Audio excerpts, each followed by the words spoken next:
Hey everybody, it's me Edward Jones back with a new video. This is another open carry report for September 16th, 2024. This is just me sharing my experience with open carry, in this case in South Carolina.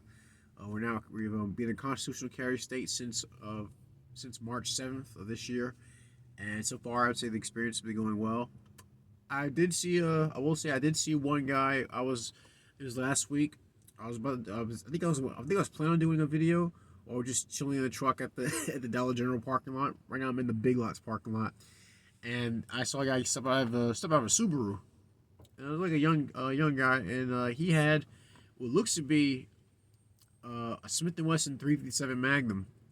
It was all blued in a brown leather holster, and he was wearing it openly. He went to Dollar General to do some business, and I thought it was pretty classy. Normally, you don't see a lot of guys wearing revolvers. It's more likely you'll see someone wearing a semi-automatic handgun. But I think it's pretty cool to see guys still carrying revolvers. I think they still have their place in society. You can say that they're quite outclassed by more modern by more modern handguns. But I think the revolver still holds a place in the gun community, obviously, but in overall society. I once had this thought that carrying a revolver had it was more of there seemed like a degree of civility with carrying a revolver. You are limited in you are limited in your capacity, but there's like kind of like elegance behind carrying a tool of that style, of that design, because of its age. And so I always figured it was something kind of classy, something classy about open carrying a revolver. But that was a like I said, that was a thought I had back many years ago. I'll still carry my Smith and Wesson 357 Magnum every now and then, but I've taken more. I've As time goes by, I've taken more like just carrying automatics. But I do still keep it. I do still keep it old school by carrying either my 1911 or my Browning High Power. Every now and then I will carry the PSA Dagger, which is a very fine pistol, very phenomenal design, very comfortable to shoot. One of the things I have thought about upgrading it with is a compensator, but really it's not so much for the compensator itself, but because I wanted a longer slide when I was shopping for parts to build that gun. PSA ran all they've been out of the compact X slides, which gives you like an extra half inch on the nose of the gun, on the muzzle.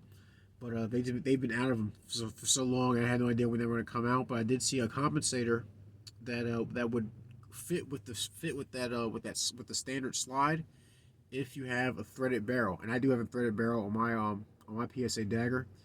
I've been thinking about someday getting the compensator, and I'm not worried about how well it will work inside my holster, because the Blackhawk holster that I got for the Dagger seems to be quite open in the front, so I don't think it'd be an issue to have the compensator added to it.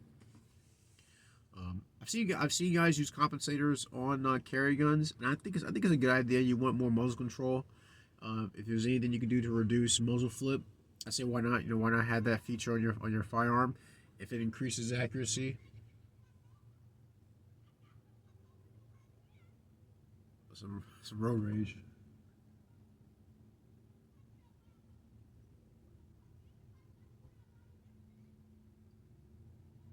Oh boy.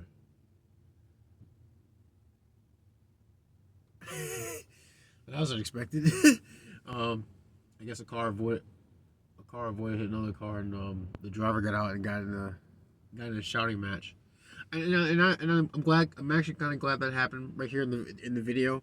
Um, just so I can as a service. So I think it serves as a great reminder as to how we should be very mindful of our attitudes, of our self. We should be mindful of having self control. Like I try my best. I do all I can to avoid conflict. Even though I believe I'm more than capable of being able to handle myself. I don't ever want to get anything started. Someone can hurl any kind of insults at me, and I remember that's one of the things I was talking about in the CWP course. But that's just something I figured it's just the best policy to have. No matter what the things that people say, or just let it slide, and and so it doesn't escalate to to actual violence having be carried out. So that was wild to have that kind of, to actually witness that when I'm doing this video. But that's all I'm gonna talk about. I saw a guy carrying a revolver. I thought it looked pretty cool. I may carry my Smith and Wesson again. I do have a Smith and Wesson Model 10, but I don't have it here where I live. It's at a relative's house. But I mean, who knows? If I go out of town, if I not have it close by, maybe I'll wear it for a change, just to change things up.